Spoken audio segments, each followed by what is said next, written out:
witness a whole multi-generational audience of individuals that are taking action, right? And so my talk will make you feel things, will make you have questions. I am a licensed psychotherapist, licensed from San Diego State University, because I know we got a conversation going around the internet about everybody wanting to be mental health professionals. I am one. I'm a licensed mental health professional, a former school counselor. I worked internationally for 6 years. I worked with adolescents. I worked with adults. I worked with families. Mental health is like everything for me. I love talking about mental health, especially in communities of color and with Black people specifically. And I believe in the Lord. Those things can exist at the same time. And so we're going to look at the juxtaposition of mental health and faith.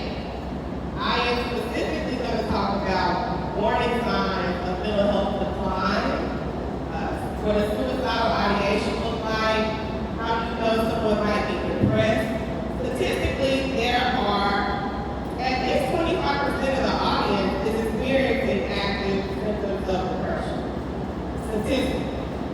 But before I get into all that, I want to first offer my condolences to the families that are either here or not here who have lost children and or other family members to suicide, to substance use disorder. I cannot imagine the level of pain that is that you carry, and I hope that the community has wrapped their arms around you and shown you the love and support in your greatest time of need. And I know we've had music, we've had different speeches. My ministry is thinking about mental health in our community because we need it. For so long, I'm gonna get into it. So, I cannot tell you what to do. I am not your therapist unless you hire me to be. But take this information as just that, an introduction into what does mental health look like from a Black perspective, from a male perspective, from a young lady perspective.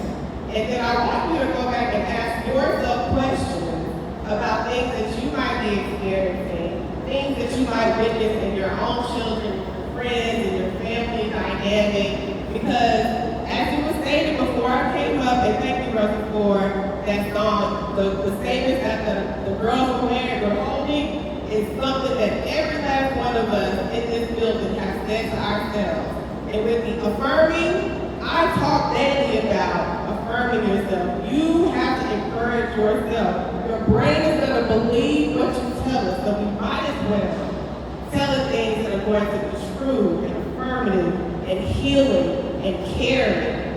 But that doesn't happen when we're experiencing depression. And my first talking point, I'm going to try not to look around too much.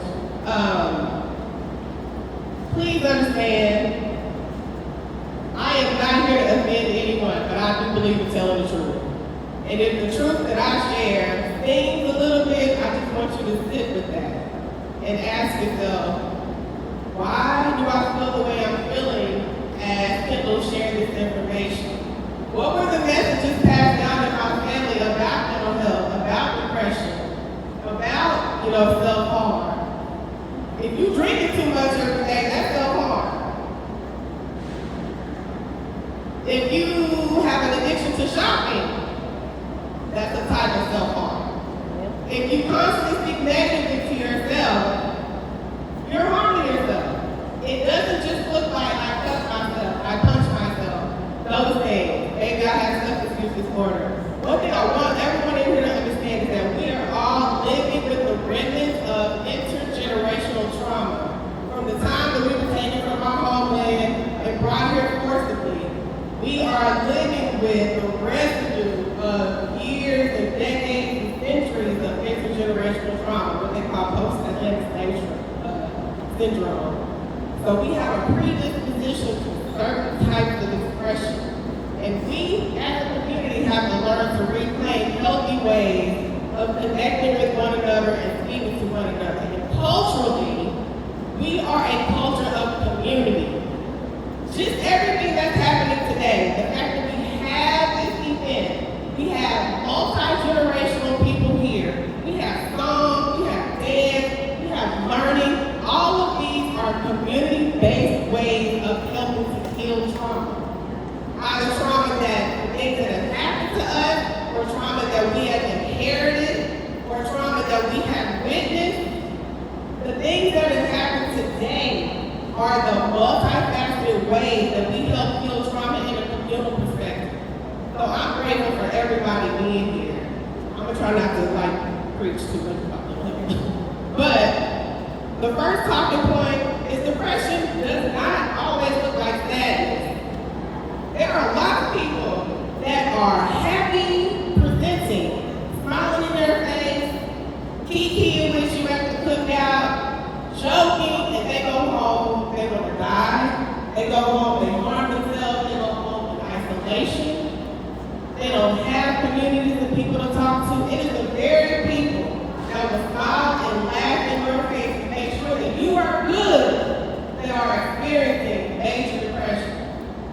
It doesn't have a look. It doesn't just look like that. But these are some of the warning signs. I do have resources for you all. Once I'm done, feel free to take pictures, record anything, and if you have any questions after, I'll be here for a little while after. And I want to offer, if things get a little bit too tender or a little too close to home, please take care of yourself. If you need to step out, it's good and hot and sunny outside. So if you need to take a moment, please do so. If you need to step to the side, if you need to chat with me after, that's just making sure that you're taking care of your needs.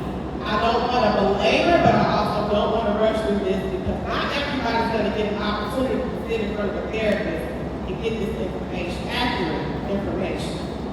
So what can depression look like? Or what are some warning signs? When you notice that people that's always around, they don't come around as often, or you don't hear from people, they're not picking up the phone, they don't want to talk, they're withdrawing, they're feeling disconnected. In addition, if you notice, and I'll just say you are struggling with sleep, either you're sleeping too much or you're not sleeping enough, maybe you're, experiencing a lot of distress in your life, your eating habits are grown up, you have more negative self-talk, more negative affect, which sometimes looks like crying. Sometimes it looks like I'm yelling and cussing everybody out in the house, y'all pissing me off and getting on my nerves. I am just agitated and irritated. I want to be by myself. Sometimes it can look like a person who may have been feeling distressed, but now feels, oh, I'm good. That means that maybe they've come to the decision that they no longer want to be here. When you notice that people start giving things away, prized possessions, those are things to be worried about. Isolation, feelings of hopelessness, struggling in school, agitation, anger, what we call sassiness. Those probably just regulated, right? Talking about being a burden, again, the changing sleep and appetite, if these things persist for more than 2 weeks, you need to be paying attention and you need to be asking questions. You don't know anything if you don't ask. I tell students that I work with in schools all the time, I can't help you if I don't know what you're experiencing. But adults, it's up to us to make spaces safe for them to come and tell us the truth. If they don't feel like they can talk to you, or they don't get in trouble because they say something you don't like, or they present in a way that you don't understand, they won't tell you. So I ask adults right now, what are you doing to be a safe person? To create safety for your children and adult children to come and talk to you about any and everything without being berated or judged. That's a big one. Again, if you notice an increase in alcohol or other substances, these are things to pay attention to ask questions. And if y'all have any questions, I can stop and we can have a conversation. How does and can depression show up in the Black community or other communities of color? It can look like, we filter a lot of things things through our cultural understanding of how it is to be in the world, right? So maybe I don't know I'm depressed, but I know I have a backache. I know that I can't sleep. I know I'm getting headaches. I know that I have this tightness in my body. I know that I'm just feeling really like wired up. I'm irritable. That's depression. That's anxiety coursing through your body that's untreated and unrecognized and unnamed. Because we have gone through so much, there is an expectation to be strong, show up as your best. Respectability has kept Black people alive, or, to a degree, has kept Black people alive. However, in this day and time, we have to learn different ways of respecting how people show up. When we talk about authenticity, that may look very different than what authenticity looked like to you growing up. What authenticity looks like to the kids now doesn't mean it's wrong, it's just different. But are you going to be open-minded enough, loving them in the Lord, and recognize that something is wrong? Because both of those things can exist. We have preachers that are depressed. We have pastors that are anxious. We have pastors that experience bipolar disorder. It doesn't make them any less a person of faith. They just happen to have a mental health diagnosis if they've gone without treatment. So it doesn't mean that anyone is flawed. It doesn't mean something wrong with you. You're not touched. None of that. Breaking stigma in our community starts with the ways that we describe things. So these are some ways that depression often shows up in the Black community. And again, if you notice any of this in yourself or people that you know, just be curious. Ask somebody, hey man, I learned a little bit more today. I just want to ask you, are you okay? You can talk to me. But you can't tell somebody they can talk to you and then you turn around and talk about them, or you don't listen when they try to open up to you. We gotta be in alignment. These are some different cultural patterns today as Black people. Again, we tend to have more of a somatic presentation, meaning it tends to show up more physically in our body, not necessarily I'm depressed or I'm feeling anxiety. Mama, sit down somewhere. You've been up walking all Sunday. Just sit down. I got too much to do. What you mean rest? Yes, rest. I can sleep when I'm dead. No, we want you to sleep now so that you can enjoy the life ahead. And we want you to set a healthy example for the children that see everything that you do. But I'm angry. Okay, you can be angry. But, and so this is something to take it if you want it. All emotions are welcome. Be angry, be frustrated, be irritated, be concerned, be all the things. But all behavior is not acceptable. All emotions are welcome. We do not want you to shut your feelings down. That is what leads to major depression. That is what leads to self-harm. That is what leads to suicidal ideation. That's what leads to isolation when you feel like nobody's going to understand. But there's this term called common humanity. We are all experiencing something. But all behavior is not acceptable. But we again have to create spaces for people to want to speak up and seek support. The strong Black woman schema, who's heard of that by show of hands? I reject it completely.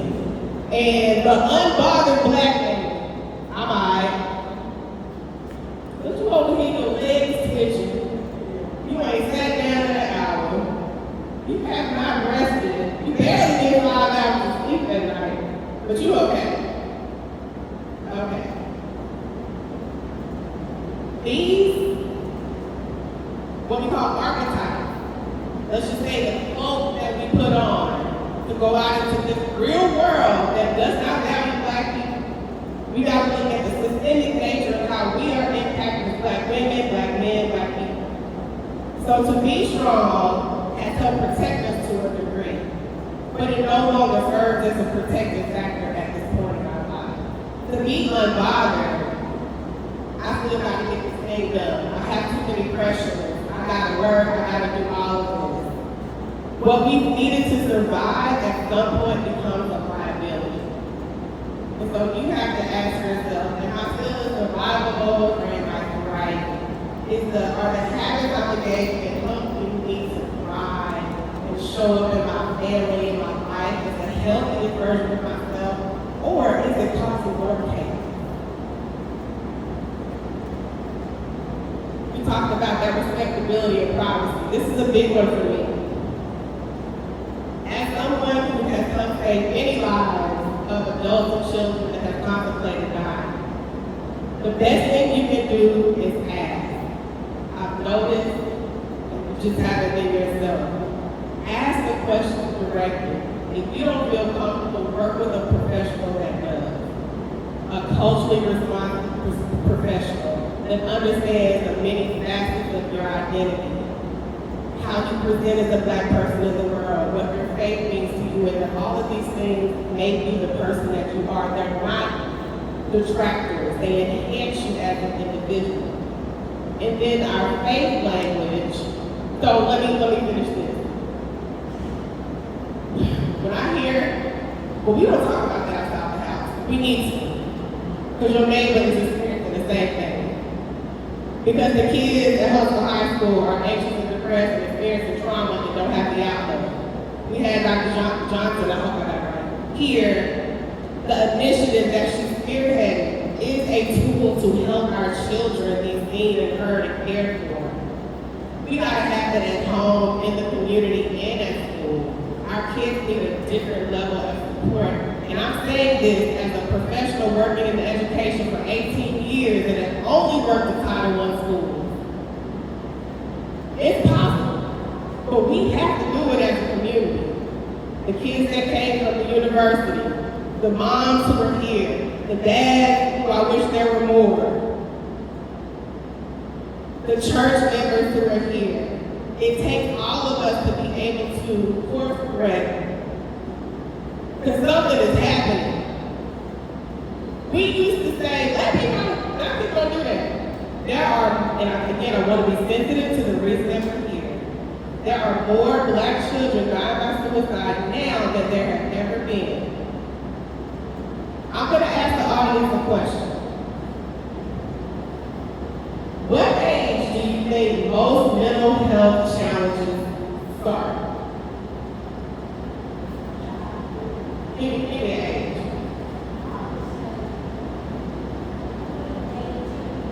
Okay. 14. Think about when you were 14. I don't know, is that middle school? Like 8th grade, 9th grade? Yeah. They are going through a lot. Man, I just got trouble. I can't go tell my mom and like, I'm anxious. Anxious? What you got to be anxious for? This is the narrative that I hear. You got clothes, you got food on the table, you have somewhere to stay, you got people that love you, got the newest Jordans. What you have to be depressed about? I am. Peer pressure, bullying, too much access to information that they cannot process. This is a therapist, put the technology down and get a book. Go outside and touch grass. I'm so serious. Making sure, this is y'all, making sure that they're getting 8 hours of sleep, 9 honestly, 8 or 9 hours of sleep every night. They got well-balanced meals. And I'm going to say also, vote, because who you vote for is going to determine if those kids have access to this stuff in public schools, which our Constitution says we are supposed to take care of. I'm trying to keep it on track. Connection, community connection, hydration, and exercise. These are the basic needs that you need to get as much as possible to help reduce the experience with mental health decline. It may not fully eliminate it, but it's going to help reduce. And we have to understand, mental illness is not, listen, and I say this with all of fairness, I love the Lord, and I experience depression. I take 20 milligrams of Prozac every day because I live with generalized anxiety disorder. I did not know that I had been living with attention deficit hyperactivity disorder until I was 40. I'm a 44-year-old woman that lives with ADHD, anxiety, has been depressed. When I was in high school, highly anxious, top 5% of my graduating class, cheerleading captain. You would have never known that I had an issue. Experiencing suicidal ideation, perfectionist, graduating from UT, you would have never known by looking at me that I was experiencing the kind of stuff that I was. So what the picture does not matter, the question. So we have to be careful about praying away. Pray and take it behind to the therapist and take that medication and they can come to you as well. All of it is helpful. So naming what you're experiencing, mommy, I'm feeling anxious. Mommy, my chest is tight, I can't sleep, I'm worried about going to school tomorrow. Naming this is not a betrayal of our culture. It's not cowardice, it's power. Because now I know how to help you. Now I know I can find a therapist that works, that has a faith base, or not, that can understand their experience as a black person in this world. But I can't do that if I know you're going through something. And parents, if a child is experiencing some type of mental health issue, it is not a child's issue. It is a family system issue. And that does not mean you are doing something wrong as a parent. Children are dependent upon you. They see how you manage anger, they see how you manage stress, they see how you communicate and connect with one another. They see how you talk to them, and that becomes their internal dialogue. So I'm going to ask you a question right now. If your child's internal dialogue sounds like the last thing you said to them, would it be affirming or would it be harmful? All right, it's now. not the judge, All it right. is a reflective point. Faith and therapy are not opposites. They are complementary. They both are forms of covering. You can pray and go to therapy. And if you want to read this scenario, please do so. Prayer and therapy are not competitors. You can be churchy and see your therapist at Monday at 6 p.m. It's okay.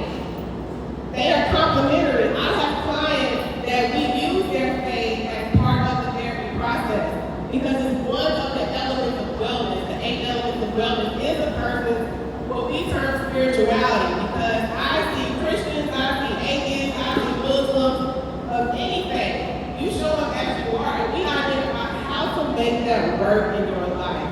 They are not competitors. They are collaborators. If you don't remember anything else I said today, you can believe in the Lord, have a strong faith, and see your therapy, or go to group therapy, talk therapy, experiential therapy, take your medication. Use me as an example. I don't mind. And I don't have any shame about it anymore. Because at one point I did, but then I'm like, what's the point in hiding if you're really trying to help me? So I cannot tell you what to do, but I can give you permission if you need it.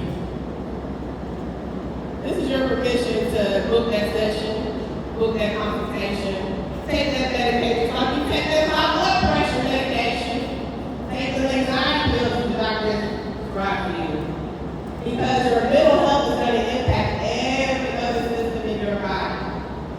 It is all intertwined. If you're eating a bunch of fried food and your gut is inflamed, you will have some mental health challenges. Most of the serotonin that you need to have an elevated mood, to have reduced anxiety, reduced depression is found in your gut.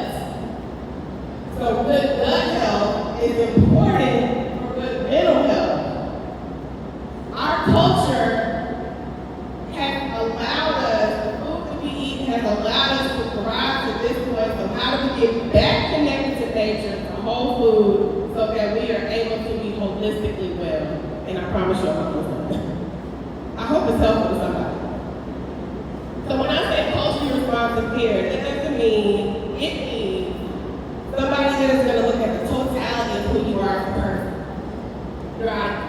I use this thing called a social identity wheel. The different elements of your identity. So your age, socioeconomic status, race, ethnicity, gender, where you're from, where you live, all those things impact us. And so we look at how we're impacted in these different levels of our life, and we look for how we get well, depending on where we are. What's the resources that you need, the people that you need to reach out to, where's your family? Does your family believe in mental health? Because I have clients, my parents don't believe in that. Even though they're anxious. All of these things combine together to help us to be well. So, being a safe person for an individual that is struggling with sounds like, I noticed that you've not been yourself lately, no matter what's happening, I love you. Tell me anything, I'm not over this, you can talk to me about anything. I'm not going to judge you, so today. But you have to do that. Even if you sit on your hands, you have to do it.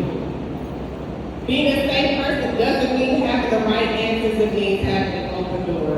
Sometimes listening is the most important part. Sometimes saying, I don't know what to say, but I'm so glad that you trusted me to share this information, is the most important part. These are, if you have a phone, I'm encouraging you just to take a picture of it. These are some things that you can say, well, I don't know what to say, I don't know what to do. Here's three. I've noticed you haven't been like yourself. I'm not asking you to explain it, I just want you to know that I noticed and I can. I don't have to have an answer, I'm just here.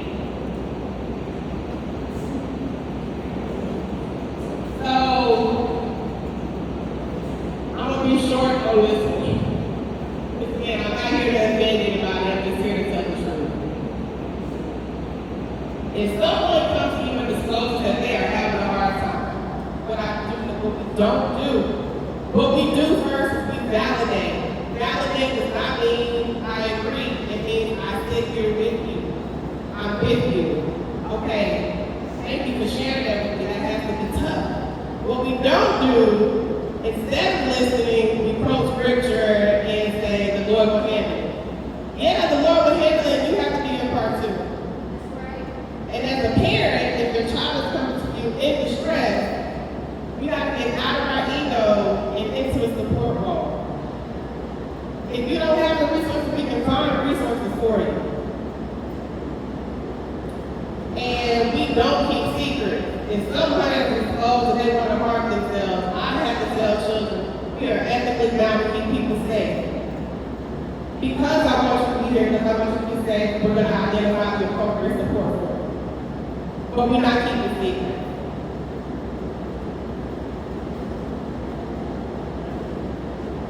These are some resources. This is a QR code to a form. I created a folder. I'm trying to be conscious of the earth. I created a folder for mental health resources. If you want more information, just fill this form out, and I will email you the information that's in this folder. These are resources in the state of Texas. We have the 988 suicide hotline. There's a variety of resources for mental health information. If you or someone you know needs support in that area, and again, it's nothing to be ashamed about. And if you want to stay connected with me, you can scan this, and that's how you are. I just want to say thank you. I just want to say, I know that this is a difficult topic for our community, but one conversation at a time, right? And making sure that we're showing love to the people who need it the most. And if you do have any questions, I'm here to answer them for a little while. I will have to go back to Dallas, but thank